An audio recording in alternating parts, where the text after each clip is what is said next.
It was a simple family meeting, or so I thought. But by the time we were finished, my brother and his wife had what I'd worked my whole life for. And I was left to pick up the pieces. "Sarah," my mother said, her voice as sharp as a blade, "we've sold your apartment to Lisa." I froze, but only for a second.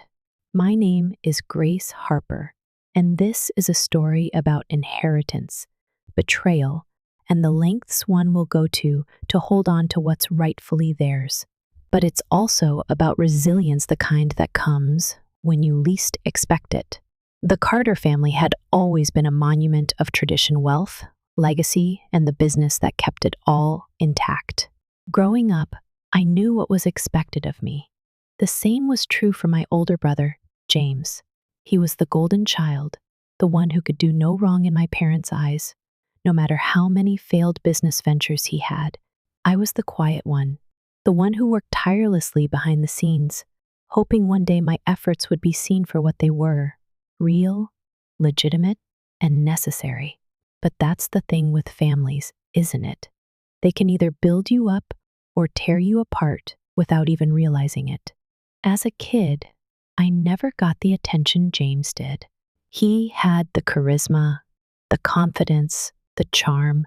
He could talk his way out of anything, including responsibility. I, on the other hand, was the one working long hours at the family business. I spent my weekends helping my father with the books, my nights learning how to handle clients, and my days picking up the slack in ways no one else seemed willing to do. I never minded, really. At least, not until I started realizing that the family wasn't as supportive of my work as they were of James's so-called big ideas.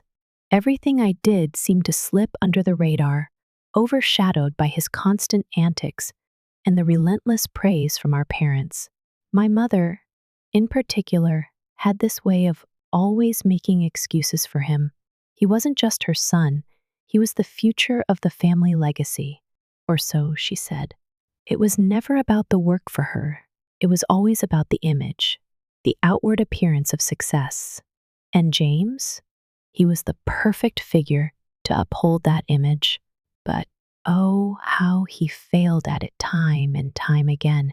Failed businesses, failed relationships, and yet there was always a cushion to catch him.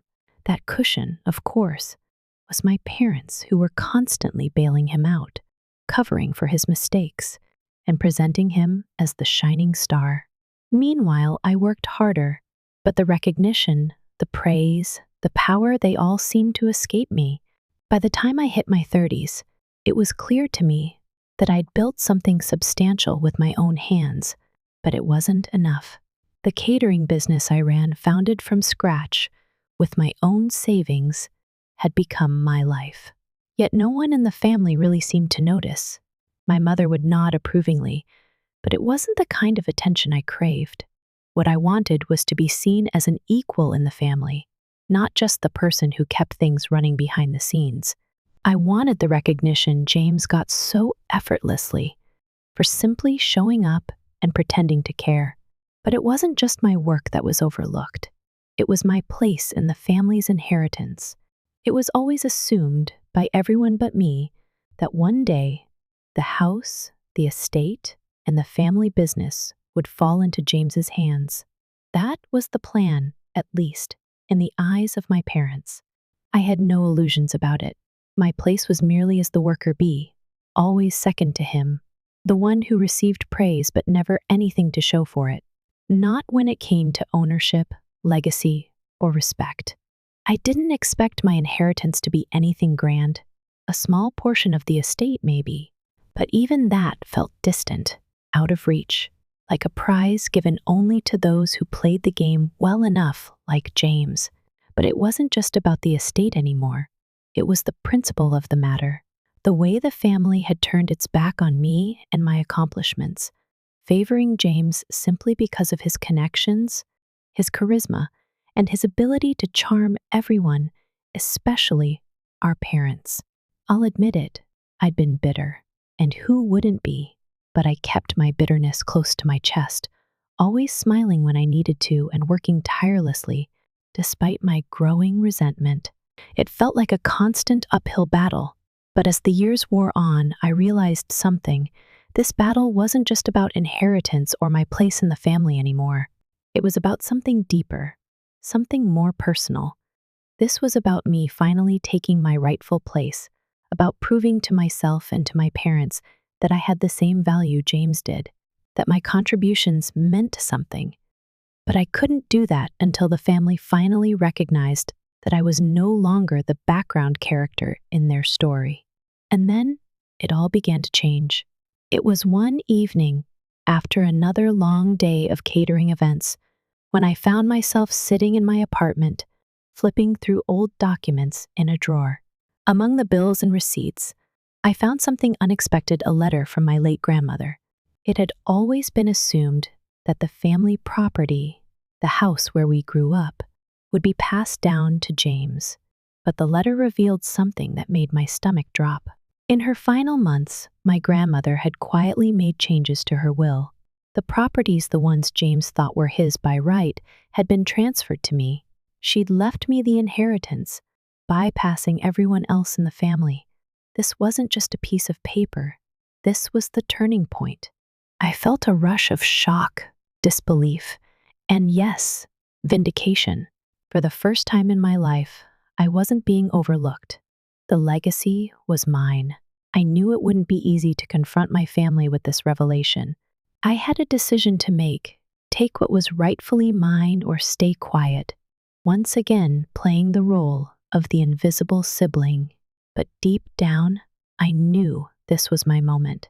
The moment I stopped letting my family define who I was and how much I was worth.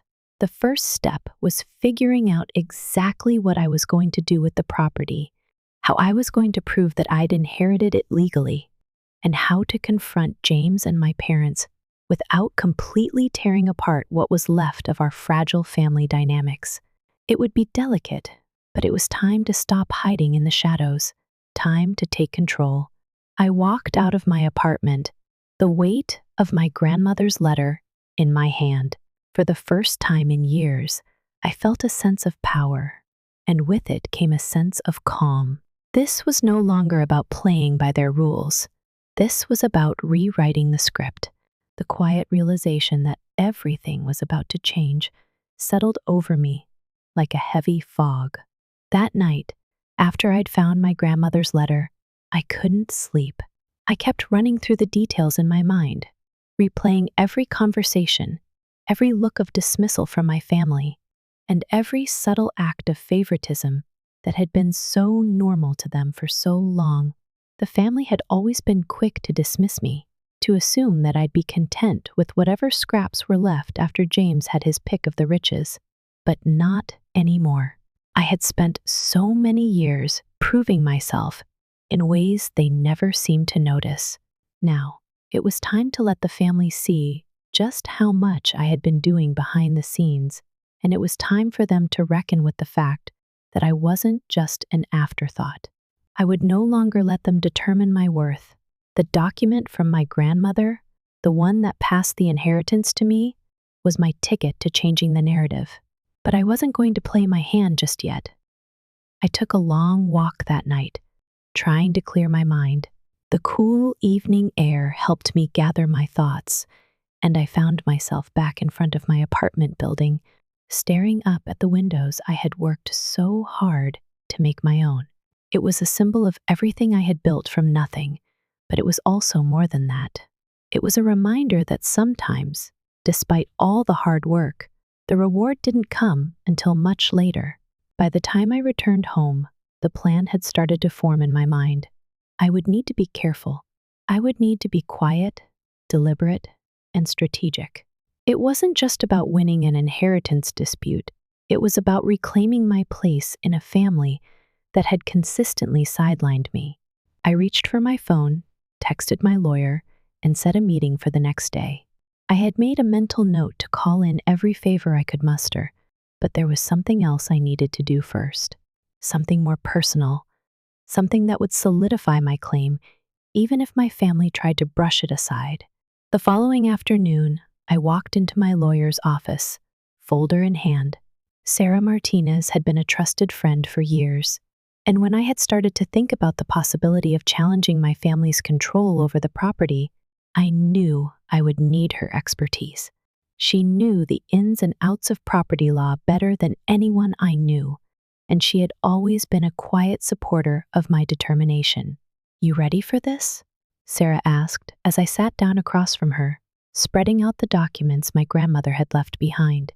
I could see the skepticism in her eyes. She had heard about the family dynamics, and while she wasn't part of the drama, she knew it would be a complicated road ahead. "As ready as I'll ever be," I replied, my voice steadier than I felt. "They think they've won already, but they don't know what I have in store for them."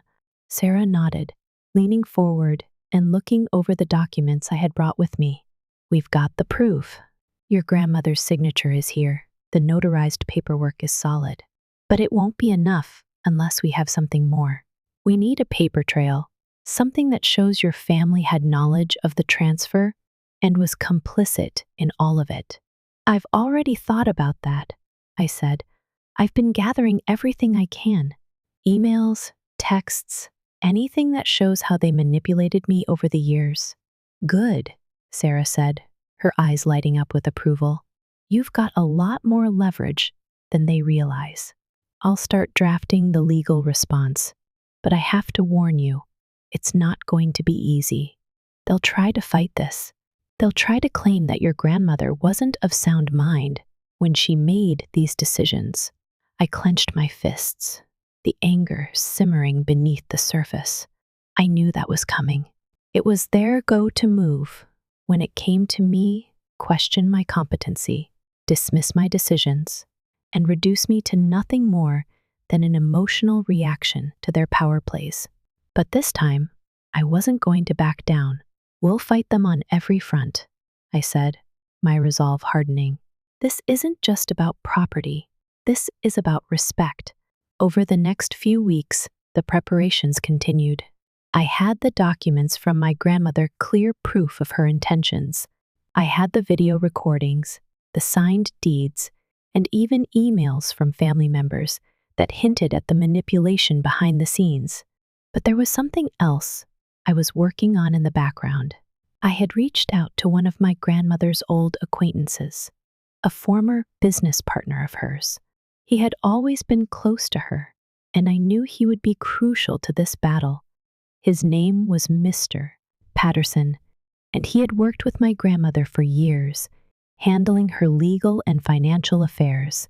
When I contacted him, he was more than willing to help. "I've been expecting this," he told me when we spoke on the phone.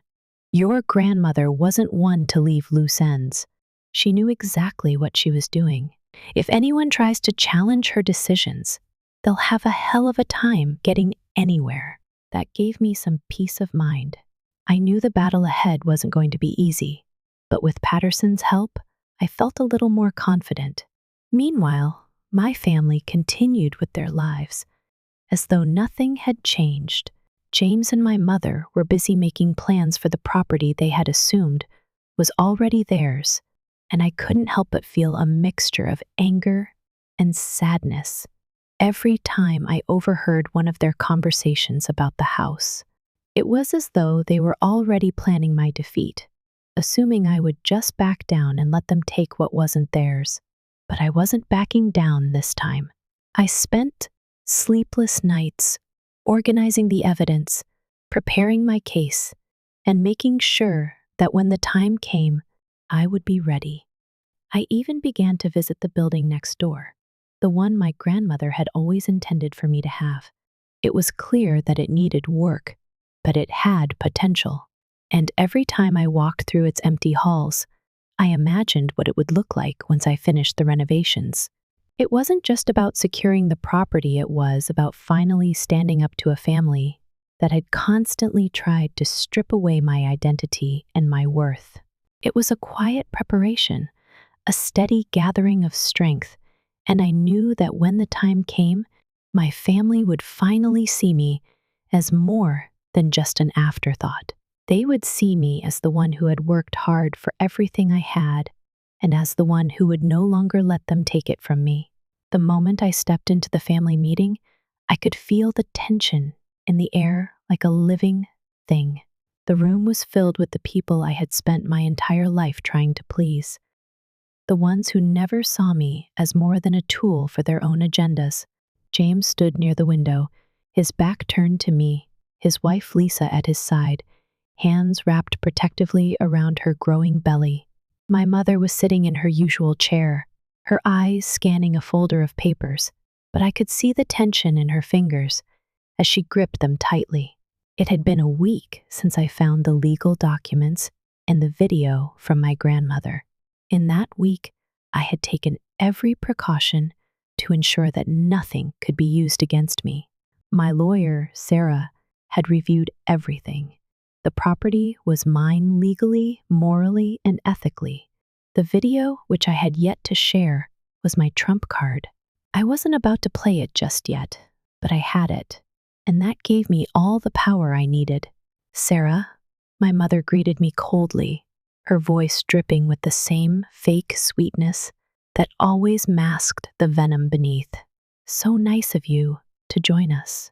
I could feel my pulse quicken, but I refused to let the contempt in her voice show on my face. Instead, I took a deep breath, standing tall. I had been through worse before. This was nothing more than a game of power, one I was finally prepared to win. James cleared his throat. "We've been reviewing everything," he said, his voice loud, brimming with arrogance. "And we believe that your grandmother made these decisions when she was, well, vulnerable. She wasn't in the right state of mind to make such important decisions." I clenched my jaw, letting the insult pass over me. I'd heard this line before, in different variations. It was always the same whenever they couldn't justify their actions. They would try to undermine me by attacking my credibility. This time, I wasn't having it. I met James's eyes, not a trace of fear in mine.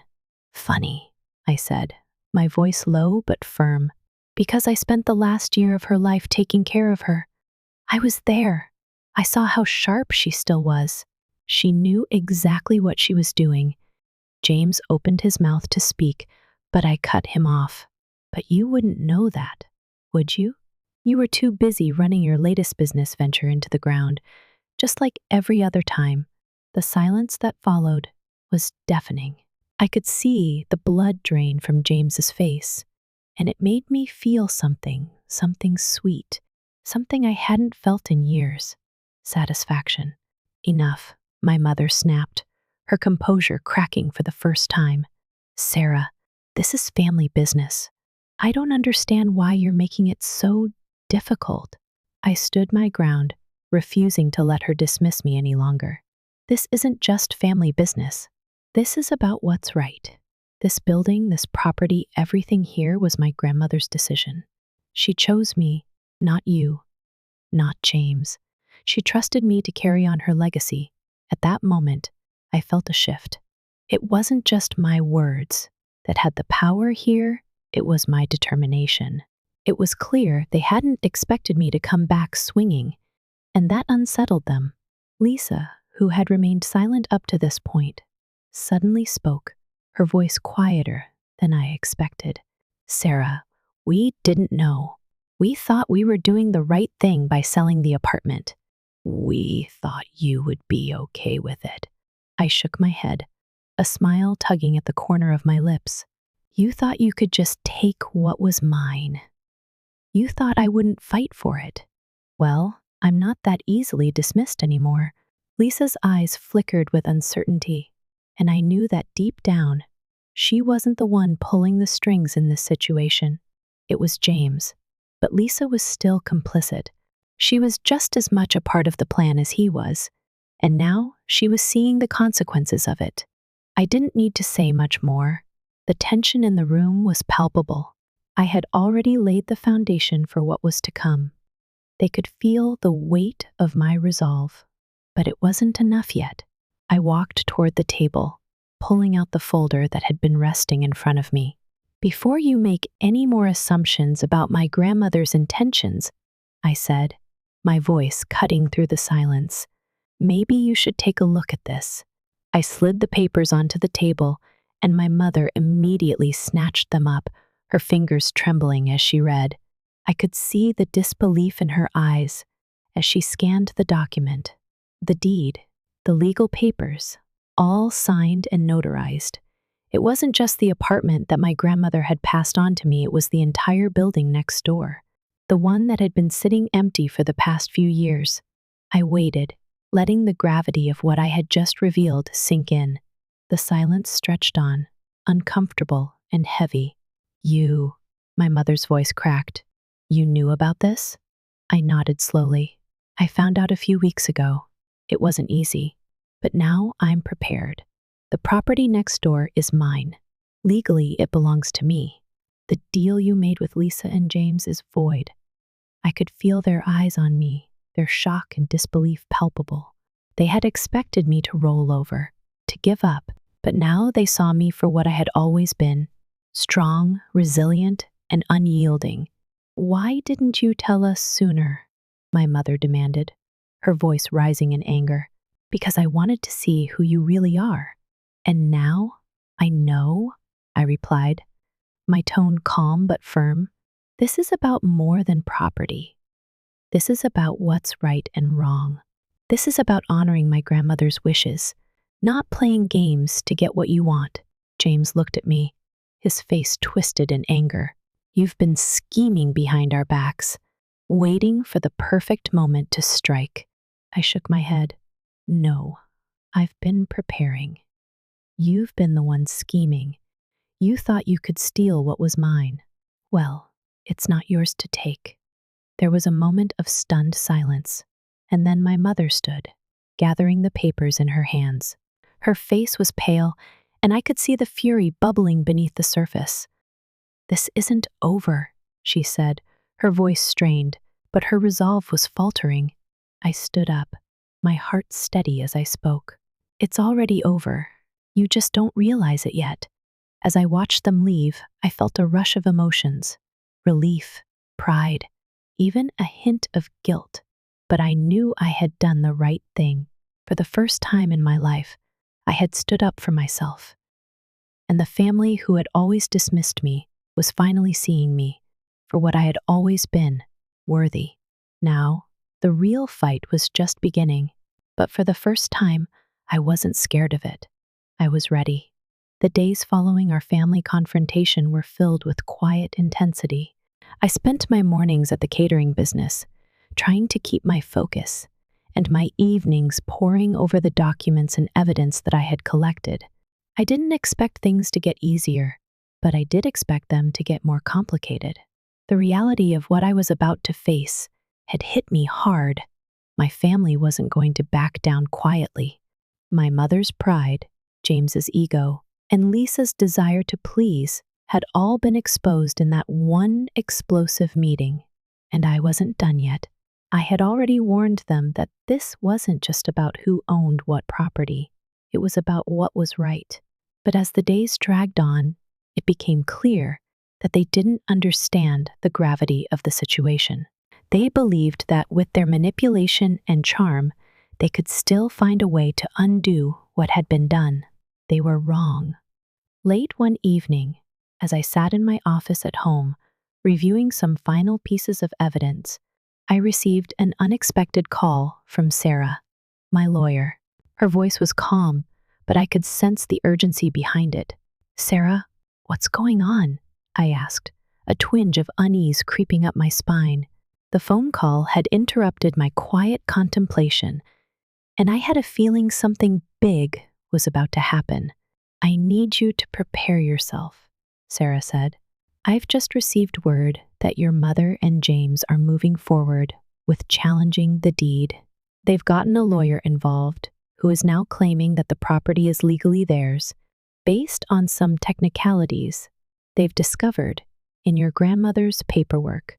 I paused for a moment, trying to process the information. "What technicalities?" I asked, incredulous.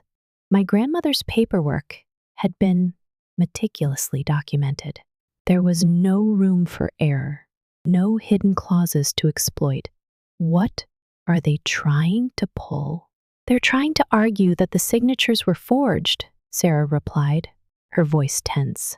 They're questioning whether your grandmother was competent when she signed the deed over to you. They'll say she was under undue pressure from you, trying to sway her decisions. The blood drained from my face as I leaned back in my chair. I had known this was coming, but hearing it confirmed left a sour taste in my mouth. They were going to try to steal what was rightfully mine, and now they had the audacity to question my grandmother's integrity. The woman who had built her life around family, honor, and trust. The woman who had loved me unconditionally, who had given me this property as a gift.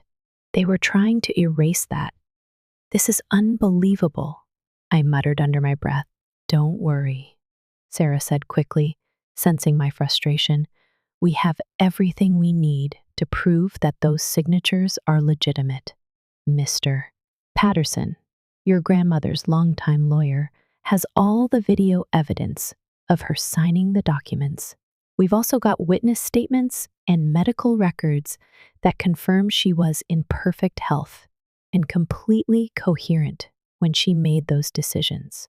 A sense of calm washed over me as I let Sarah's words settle in. This wasn't over. Far from it.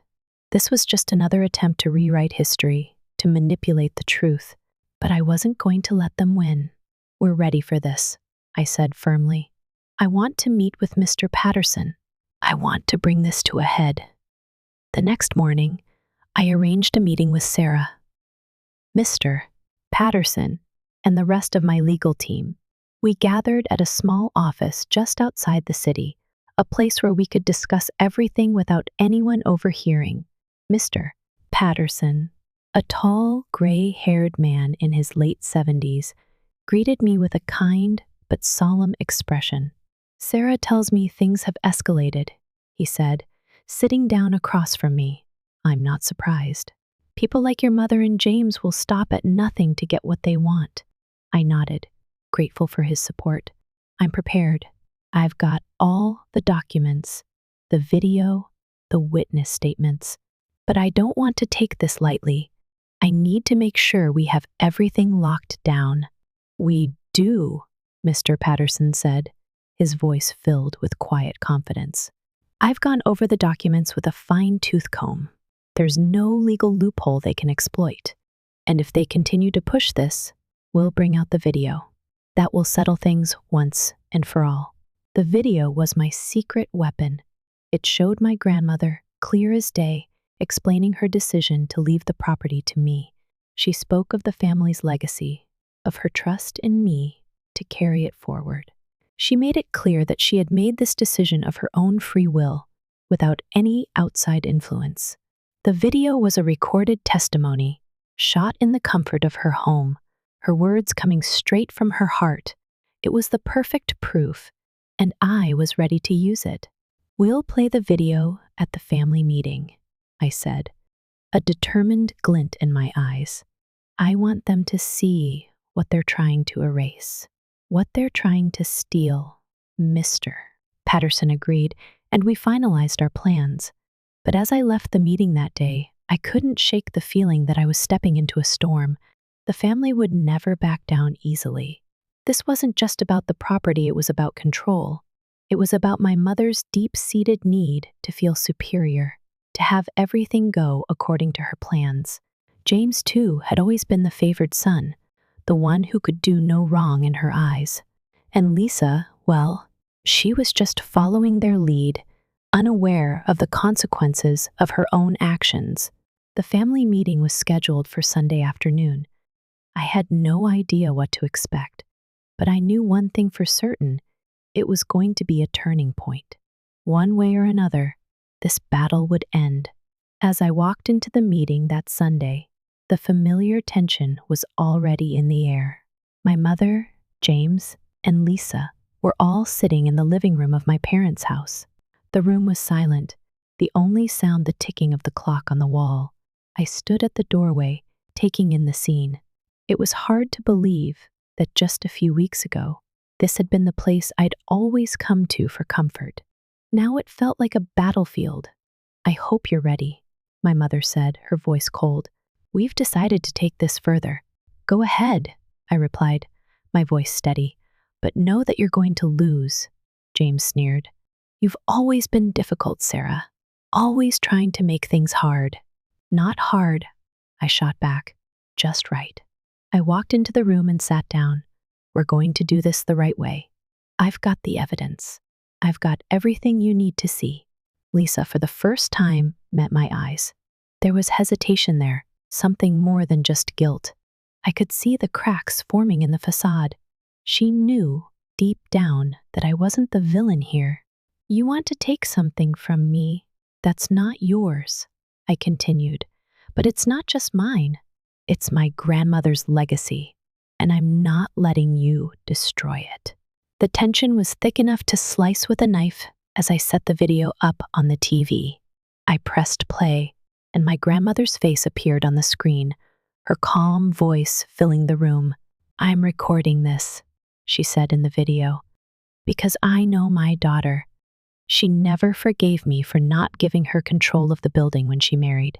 But property isn't just about ownership, it's about stewardship. The room fell silent as her words echoed in the air. And I realized, finally, that I was the one who had inherited more than just the property. I had inherited her wisdom, her strength, her ability to protect what mattered. And that was a legacy I would never let anyone steal. The silence that filled the room after the video ended felt deafening. My mother's face was ashen, her mouth opening and closing as if she were searching for something to say, but no words came. James, who had always been the one to speak first in moments like these, remained still, his face an uncomfortable mix of disbelief and frustration. But it was Lisa who surprised me most. She stood, her eyes wide, looking from me to the screen, as if she had just realized the magnitude of what had happened. Her hand rested on her baby bump, but it was her expression that caught my attention. It wasn't guilt or shame, no. It was something different, something I hadn't seen from her before, a flicker of understanding. Is this real? Lisa finally asked, her voice small, almost fragile. I took a deep breath and stood up from my seat, walking slowly over to the screen. It's real. My grandmother always knew what she was doing. She trusted me, and she trusted me to do the right thing with what she gave me. She knew this day might come. That's why she made sure everything was documented, every decision carefully recorded. I could feel my heart pounding in my chest, but my voice was steady, unwavering. This was the moment I'd been preparing for. There was no turning back now. James glanced at my mother, his frustration clearly boiling over. He slammed his hand down on the table. You let this happen, he said, pointing at me. You knew all along, and you didn't say anything. I didn't say anything because I knew you wouldn't listen, I replied, my voice surprisingly calm. And because I had to let you all show your true colors. I had to let you expose yourselves for what you really wanted. Control. The property, the business, everything. I turned to face Lisa, my eyes softening. But you don't have to be a part of that. You don't have to follow them. Lisa's lip trembled, and for the first time, she looked like she was seeing things clearly. I never thought of it that way, she admitted quietly. I just wanted to fit in. I didn't know what was happening behind the scenes. Her voice wavered, but there was no mistaking the sincerity in it. I'm sorry, Sarah. One should have asked you. It was the first time I'd heard an apology from her that felt genuine, not just motivated by guilt. I didn't know if it was the pregnancy hormones or if she was finally beginning to see the bigger picture, but for whatever reason, it was enough. She wasn't fully with me yet, but I could see that she was starting to question everything she had been told. My mother's cold voice cut through the moment. This isn't over, Sarah, she sneered. We'll fight this. We'll take you to court if we have to." I didn't flinch. "Go ahead," I said. "I've got everything I need. And it's not about the money or the property anymore, is it? It's about your pride. It's about wanting to control everything, to keep everything in your hands. But it's not yours to control. Not anymore." I could see my mother's jaw tighten. She wanted to argue, to push back, but for once, she didn't have the power to do so. The realization that she was in the wrong was too much for her to bear, and I saw the weight of it settle on her shoulders. "I've made my decision," I said firmly. "I'm not going anywhere. The properties are mine. They always were. And if you try to take them from me, you'll have to face the consequences of your actions." James opened his mouth to speak, but I held up my hand, cutting him off. "No, James. You've had your chance. You've always had the easy way out, always been bailed out by our parents, by their money, by their influence. But now you'll have to make your own way. No more handouts. No more pretending like everything is fine. This is the real world." His face went red with anger, but I could see something else there too, a flicker of realization. His ego had always been his shield, but now it was cracked. He wasn't the golden child anymore. That title, along with everything that came with it, had slipped away from him. "And you, Mom," I continued, looking directly at her, "you've spent your life believing that control is the key to everything. But look where it's gotten you. Look at what it's done to this family. The legacy isn't about control. It's about building something worthwhile, something that lasts. And I've done that. I've built something that's real." My mother's eyes filled with tears, but I didn't feel sympathy. She had caused this. She had brought this on herself. I wasn't going to let her manipulate me anymore, and I wasn't going to let her destroy what I had worked so hard for. The silence that followed was thick, heavy. My mother stood, her hands shaking, but she didn't say another word. She knew she couldn't win this fight. With a final, resigned glance, she turned and walked out of the room, followed by James and Lisa. As they left, I stood in the middle of the room, taking in the enormity of what had just happened.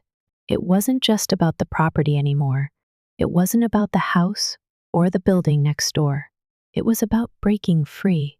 It was about standing up for what was right, even when everything in your family tried to tell you that it wasn't. I didn't need their approval. I didn't need their validation. I had built something on my own. I had built a future that I could be proud of. And for the first time in my life, I knew that I was in control of my own destiny. When we face betrayal from those we love most, it can feel like the world has turned against us. We might question ourselves, our worth, or even wonder if we've done something wrong. But let me tell you something, I've learned this the hard way. Standing your ground isn't about being stubborn or refusing to forgive. It's about recognizing your worth, your power, and the importance of respecting your own boundaries. In my own family, I had to see things for what they were. The inheritance, the family legacy, it wasn't just about property or money. It was about trust, about respect. For too long, I let my mother and brother's control define me. Let their expectations shape my decisions. But when my grandmother's wisdom finally clicked, I understood it wasn't my job to please them, to live up to their vision of who I should be. It was my job to honor what was true, what was mine. And that's what I did. Sometimes the best revenge isn't about getting even, it's about getting better. It's about showing them that you don't need them to succeed. You don't need to follow their paths, their rules. You can carve your own way, and it will be far more rewarding than any material inheritance. And that's a lesson I hope all of you can carry with you too. If you've been inspired by this story, I'd love to hear your thoughts. Have you ever faced a similar challenge where standing up for yourself meant standing alone?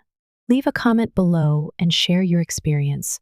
I believe we can all learn from each other's journeys. And If you enjoyed this story, don't forget to subscribe to Family Drama Stories from Reddit for more real-life tales of family conflicts, hidden truths, and the strength it takes to rise above. Until next time, take care of yourselves and your own legacies.